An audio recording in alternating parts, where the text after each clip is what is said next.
one big thing.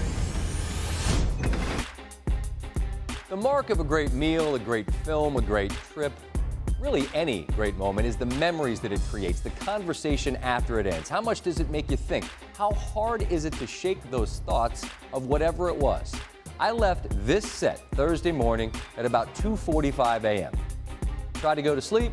I didn't get much. I woke up, did a radio interview where I began my day the way I ended it, talking about the World Series, and I haven't stopped thinking about it for a second since. With not a single emotional or monetary investment, this year's World Series transported me, moved me in a unique way.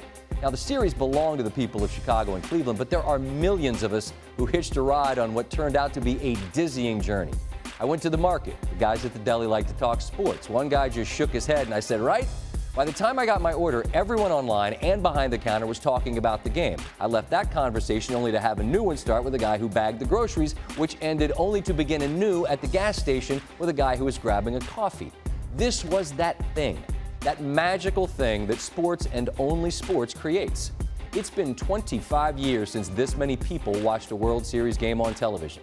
There will be think pieces about what it means for baseball moving forward and juxtaposed with the NFL's rating struggles, what it says about their relative popularity, none of which makes any sense or is necessary. This isn't complicated. It was magic. It was the confluence of a once-in-a-lifetime set of circumstances. You can wish for it again, but the moment won't arrive because the cities and the stakes cannot be replicated. Unique enough to capture the imagination of a younger generation whose attention the game supposedly can't keep because it's too slow and too boring.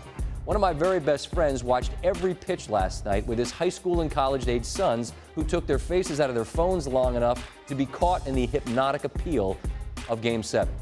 The atmosphere was unique too, wasn't it? Because of the proximity of Chicago to Cleveland, the secondary ticket market, and an overwhelming desire to see, maybe, just maybe, 108 years of waiting end.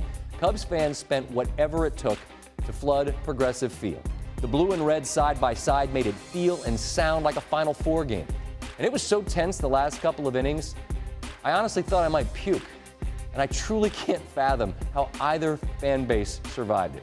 What a spectacular event the World Series was from start to finish. And we won't see anything like it again, which is okay because we knew that as it was happening and we weren't going to miss it. Eventually, I'll stop thinking about this World Series. But I'm never going to forget the year the Indians and the Cubs played.